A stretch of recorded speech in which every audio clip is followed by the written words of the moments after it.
Buenos días. En el día de hoy vamos a abocarnos en esta cápsula al análisis de algunas obras del arquitecto Oscar Niemeyer. Oscar Niemeyer ha sido el arquitecto más emblemático del Brasil y un referente a nivel latinoamericano y a nivel mundial. Vamos a concentrarnos específicamente en esta cápsula en algunas de sus obras que corresponden al corte temporal denominado Territorio en Desarrollo, que venimos desarrollando clases anteriores, que se extiende desde 1914 hasta 1989 con la caída del muro de Berlín. Sin dejar de considerar que este arquitecto ha realizado más de 600 proyectos a lo largo de sus 104 años de vida. Y una frase que lo identifica claramente es la siguiente: no es el ángulo recto el que me atrae, ni la recta línea, dura, inflexible, creada por el hombre. Lo que me atrae es la curva libre y sensual, la curva que encuentro en las montañas de mi país, en el curso sinuoso de los ríos, en las olas del mar, en el cuerpo de la mujer preferida. De curvas está hecha el universo y el universo curvo de Einstein. Podemos decir que este arquitecto rompió verdaderamente con lo establecido, que se adelantó a una época, que tomó lo mejor de los maestros del movimiento moderno, pero generó su propia arquitectura, con su sello propio, teniendo en cuenta y considerando la cultura, el territorio y la identidad brasileña. Si nos referimos a su vasta biografía, podemos decir que nació a comienzos del siglo XX, en 1907, en Río de Janeiro, contando con apellidos de diversas procedencias, lo que lo transformaron en un mestizo brasileño. En 1929 ingresó en la Escuela de Bellas Artes de Río de Janeiro, dirigida por Lúcio Costa, y en 1934, al recibirse, se suma al estudio de Costa Leão. En 1936, Lúcio Costa lo convoca para formar parte del equipo que va a proyectar, diseñar y ejecutar el Ministerio de Educación y Salud en Río de Janeiro, junto con algunas directivas de Le Corbusier. En 1940, Juscelino Kubitschek, quien en ese momento era el alcalde de Belo Horizonte, lo contrata para diseñar el Centro Cultural y Recreativo de Pampulha, alrededor de un lago artificial, complejo que en 2016 será declarado Patrimonio de la Humanidad por justamente contar con los rasgos propios de la arquitectura moderna brasileña, como son las curvas, el color, el dinamismo, la incorporación del arte, de la pintura, de la escultura y principalmente de la vegetación o del paisajismo. En 1947 forma parte también del equipo junto a Le Corbusier, que diseña el edificio de las Naciones Unidas en Nueva York, pero podríamos decir que su obra más emblemática o su proyecto más emblemático y trascendente será Brasilia. Justamente cuando Juscelino Kubitschek llega a ser presidente, decide modernizar el país y trasladar la capital, que hasta ese momento estaba en la costa, al centro geográfico del país. Para ello, contrata a Lúcio Costa y a Niemeyer para darle forma a su proyecto más emblemático, que demostrara de alguna manera los tres pilares para él más importantes: el pilar del gobierno, del parlamento y de la justicia. En la década de los 60, por un golpe militar que se lleva a cabo en Brasil, decide exiliarse en París y regresa en la década de los 80. A pesar de ello, en París sigue trabajando para el Partido Comunista Francés. En los 80 regresa e inicia lo que él va a denominar la última fase de su vida. Sigue trabajando, sigue proyectando, por ejemplo, el Sambódromo de Río de Janeiro, el Panteón de la Patria o el Memorial de América Latina, son obras de este periodo. A los 81 años, en 1988, es ganador del premio Pritzker y el jurado sostiene, o las palabras del jurado en la entrega de este premio fueron las siguientes: hay un momento en la historia de una nación cuando un individuo captura la esencia de su cultura y le da forma. A veces es en música, pintura, escultura o literatura. En Brasil, Oscar Niemeyer ha capturado esa esencia con su arquitectura. Sus diseños son la destilación de colores, imágenes ligeras y sensuales de su tierra natal. En los 2000 sigue trabajando en algunas obras y hasta sigue tomando clases en su estudio de filosofía y cosmología. En 2012 fallece a los 104 años y es despedido con un gran homenaje en la ciudad de Brasilia. Si nos referimos a su proceso de diseño, podemos caracterizarlo como audaz, experimental, vanguardista, inaprensible y diferente. Combinó la belleza, la funcionalidad y el compromiso social. Su práctica o su praxis no se basó en preceptos ni siguió reglas. Para él, el sitio siempre fue el factor determinante. Tuvo influencias de Le Corbusier, de Alvar Aalto, de Mies, de Gropius y de Terragni. A pesar de eso, generó su propia arquitectura. Podríamos decir también que los principios rectores o algunos de los conceptos rectores han sido para Niemeyer la expresión, la unidad, la claridad y la plasticidad, para lograr la permanencia y la vigencia en el tiempo. Posteriormente, para él, llegan los aspectos técnicos, el asoleamiento, las circulaciones o la estructura. No son los definitorios del proyecto. Él sostiene que la arquitectura no es la simple idea de satisfacer imposiciones del orden técnico y funcional. Y es a través de la forma, esa forma plástica que logra, la que lo diferencia de los maestros del movimiento moderno, ya que utiliza formas orgánicas, curvas, inspiradas en la naturaleza, que desafían la geometría tradicional. Respecto de los materiales, generalmente el hormigón armado y el vidrio serán sus materiales preferidos. Va a idear nuevas configuraciones para la columna y el arco, pero recurre al hormigón y al vidrio por sus cualidades plásticas para transmitir nociones de soledad, de belleza, de liviandad, de sorpresa y de equilibrio. Y podemos destacar que el dominio de la escala en él ha sido absoluto y esto es verificable claramente en la ciudad de Brasilia. Respecto de sus convicciones, va a adherir durante muchos años al Partido Comunista Brasileño y sus obras intentarán reflejar el compromiso político, un enfoque progresista y humanista de la arquitectura.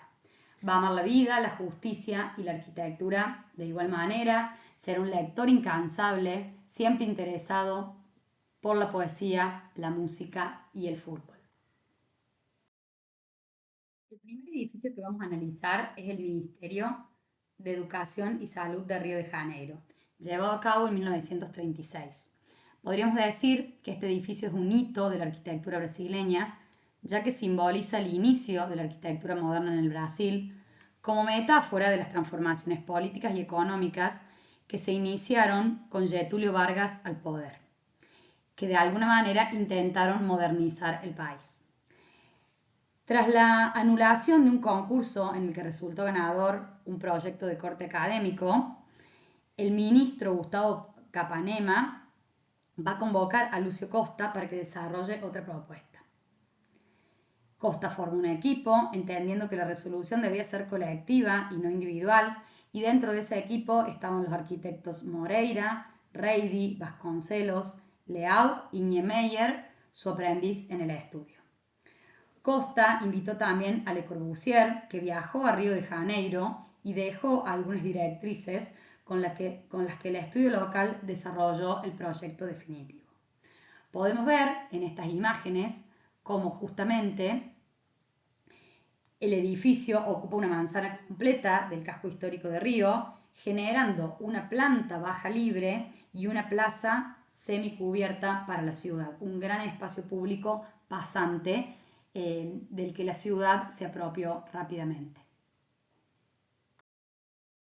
Respecto del partido, podemos ver que es sumamente simple, que se organiza a partir de dos volúmenes que se entrecruzan, un volumen bajo que cuenta con el acceso, el auditorio y el área de exposición, y un volumen vertical transversal de 80 metros de alto que cuenta con las oficinas administrativas. En todo el proyecto se vislumbran los 5 puntos de Le Corbusier, como por ejemplo la planta baja libre, el uso de pilotis, la terraza jardín, en este caso diseñada por el paisajista Roberto Burle Marx, la ventana corrida y la fachada libre. La incorporación local será el uso de brisolets móviles de amianto en lugar de los paneles fijos que utilizaba Le Corbusier en Europa.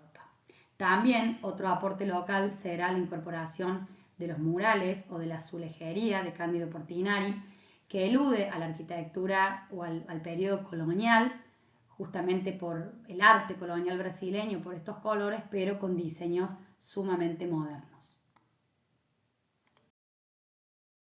El diseño de la tipología funcional es sumamente franca, eficiente, clara, y en la plaza cubierta que se genera justamente en la intersección de los volúmenes y al levantar el volumen más alto, podemos ver el mural de Cándido Portinari, donde justamente las formas o los motivos son totalmente abstractos, sin dejar de considerar la herencia brasileña. En los interiores podemos ver formas depuradas, revestimientos de madera, la incorporación nuevamente de los murales, los colores, la incorporación de las esculturas, el mobiliario moderno, los grandes espacios y justamente el aventanamiento corrido y el ingreso del exterior al interior. Ahora nos trasladamos a la región de Minas Gerais, específicamente a la ciudad colonial de Ouro Preto, que ya hemos estudiado, una de las ciudades coloniales productivas más importantes, justamente por el descubrimiento de oro que se lleva a cabo a finales del siglo XVII, una ciudad declarada Patrimonio de la Humanidad y sobre la cual Oscar Niemeyer tiene que intervenir con el proyecto del Gran Hotel de Ouro Preto en la década del 40.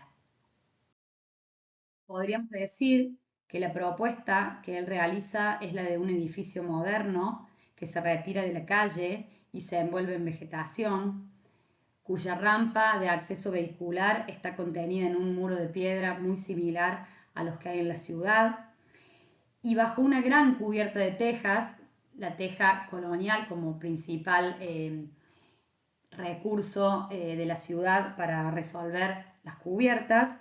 Bajo esta gran cubierta de tejas, él desarrolla un edificio moderno, blanco, acentuando el lenguaje internacional. A pesar de ello, su resolución es respetuosa del jerárquico y valioso entorno que lo rodea, sin perder la cualidad racionalista. Rampas, pilotes, piscinas con líneas curvas, terrazas, jardines, arquitectura blanca se puede observar desde el exterior y el edificio se transforma en un gran balcón a la ciudad. En esta imagen podemos ver cómo los interiores también son modernos, el uso de los pilotis, los grandes aventanamientos, el mobiliario también utilizado es un mobiliario innovador para ese momento. Se incorporan dibujos de Niemeyer en la recepción, podemos ver el diseño de las habitaciones y también la incorporación del brise soleil, de un diseño contemporáneo sin caer en la resolución que adopta Le Corbusier, sino remitiendo a los colores y a las proporciones de la ciudad colonial de Ouro Preto. En la imagen vertical podemos ver cómo oficia verdaderamente este edificio de balcón hacia la ciudad colonial. En esta imagen podemos ver algunos interiores de las habitaciones que también cuentan con un diseño moderno. Son diferentes tipologías de habitaciones, no todas son iguales y se reduce también la cantidad de habitaciones justamente para que la escala del edificio no impacte en relación a la escala de la ciudad. Algunas de ellas son dúplex y podemos decir que el uso de la piedra, de la teja colonial, de las paletas de colores propias de la ciudad, la reducción en el número de habitaciones, como mencionaba recién, transforman el edificio en un edificio moderno pero respetuoso de su entorno. Ahora nos trasladamos a Brasilia, analizaremos solamente de esta ciudad este edificio que es el Palacio de la Alvorada. Fue el primer edificio inaugurado en Brasilia en 1957, incluso antes de las obras del Plan Piloto. Es la residencia oficial del presidente del Brasil y el lugar destinado para la llegada o la visita de los primeros mandatarios extranjeros. Está ubicado sobre el lago artificial Paranoá y podemos ver en su resolución nuevamente la modernidad de Niemeyer. El edificio cuenta con 7.000 metros cuadrados, con un exterior monumental enmarcado con un espejo de agua que rodea no solamente el edificio, sino también En esta foto se puede observar el mismo lago, es quien rodea el predio en el que se ubica el palacio. Y esas tres plantas están organizadas de la siguiente manera. En el subsuelo se localizan el auditorio, el centro médico, las dependencias administrativas y el pabellón de servicios. En la planta baja hay habitaciones destinadas a las recepciones oficiales y el acceso a la capilla. Y por último, en la planta alta se localiza el sector residencial del palacio, con 4 suites, 2 departamentos y otras habitaciones privadas. También cuenta con biblioteca, piscina olímpica, sala de música, salas de comedores y salas de reuniones. El palacio se concibe como una gran caja de vidrio retranqueada respecto de una galería de columnas escultóricas, que emula el diseño de las antiguas haciendas brasileñas rurales. Respecto de esta obra, Niemeyer dijo: en la solución del Palacio Presidencial adoptamos los principios de simplicidad y pureza que en el pasado caracterizaron a las grandes obras de la arquitectura. Para ello, evitamos las soluciones irregulares, ricas de forma y elementos constructivos, y adherimos a un partido sencillo y compacto, donde la belleza se debe solo a sus proporciones y a la propia estructura. Le dedicamos a las columnas, debido a esto, la mayor atención, estudiándolas cuidadosamente en su espacio, forma y proporción, dentro de las conveniencias de la técnica y de los efectos plásticos que queríamos conseguir. En los interiores podemos ver la incorporación del exterior al interior. En el ingreso, el panel dorado del artista Atos Bulcao, o sea que la incorporación del arte sigue siendo una premisa característica de estas obras, y se destacan hall de doble altura, revestimientos de madera, esculturas de bronce, maderas y alfombras que dan calidez y que contrastan con el tratamiento blanco del hormigón. No es un palacio recargado, sino que su monumentalidad radica en la ligereza que la arquitectura logra con esta expresión plástica del hormigón armado y en la continuidad entre el interior y el exterior. Podríamos decir que las columnas han sido un símbolo de Brasilia que se toman hasta para diseñar el escudo de la ciudad. Las haciendas coloniales brasileñas rurales contaban con capillas propias, dadas las distancias de las mismas a los centros urbanos. El palacio recrea esta situación con la presencia de esta capilla lateral, aludiendo a la presencia de la religiosidad. Podemos ver nuevamente las formas puras, el uso del color blanco, las formas centrales o centrípetas y particularmente la plasticidad con la que se diseña esta capilla en sintonía con el resto del conjunto. Y la última obra que vamos a analizar es el Memorial de América Latina, ejecutado en 1989, también por Oscar Niemeyer, en San Pablo. Justamente se propone o lo convocan para diseñar un complejo multifuncional con varios propósitos culturales, educativos y de investigación. ¿Cómo lo organiza Oscar Niemeyer a este planteo? A partir de una gran plaza pública sobre la cual se van localizando los distintos edificios destinados a distintas actividades. La gran plaza cívica contiene a la mano como escultura un símbolo que ya veremos en las próximas diapositivas, el edificio administrativo, el pabellón de la creatividad, el auditorio Simón Bolívar, el área de congresos, la pasarela, el salón de actos, el centro recreativo y la galería de arte. También cerrando y coronando el complejo, la biblioteca latinoamericana.